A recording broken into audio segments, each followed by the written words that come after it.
Same vibe daw sa Stronger With You, Parfum. Weh. Kamusta mga brad? It's me, Eric. Welcome back sa Pocket Sense PH kung saan gumagawa tayo ng mga honest reviews tungkol sa mga pabango.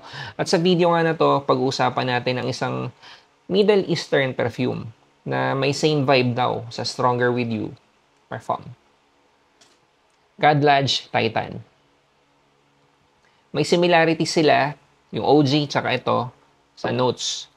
Merong mandarin, may pink pepper, may lavender, tsaka may vanilla. Sila pareho.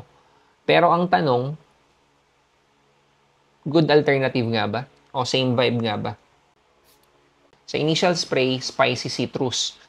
A bit brighter lang for me ang Titan pagdating sa opening kumpara sa OG. Habang nagsisettle, lumalabas ang smoky masculinity ng Titan. Incense at suede combo. Kumbaga, smoky na leathery. Tapos unti-unti nagiging sweet and creamy. Nako-complement nung tamis yung leather. Ang ganda ng blend at ang classy ng combination. So, same vibe ba siya sa OG?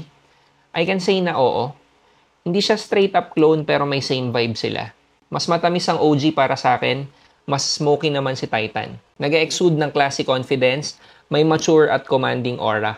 Longevity around 8 hours. Good projection for the first 2 hours. Sillage is excellent. Napansin ko sa mga bagong Kadlaj na perfumes na meron ako, hindi sila nagsusumigaw pero bawing-bawi sila sa sillage. Naalala ko yung Island Vanilla Dunes tsaka yung Carus Secret Musk.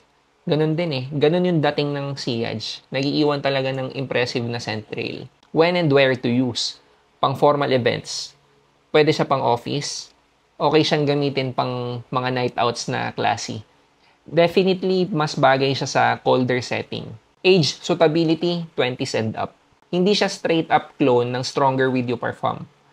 Pero kung naghahanap ka ng may same vibe na mas smoky, try mo to. Kadlaj Titan.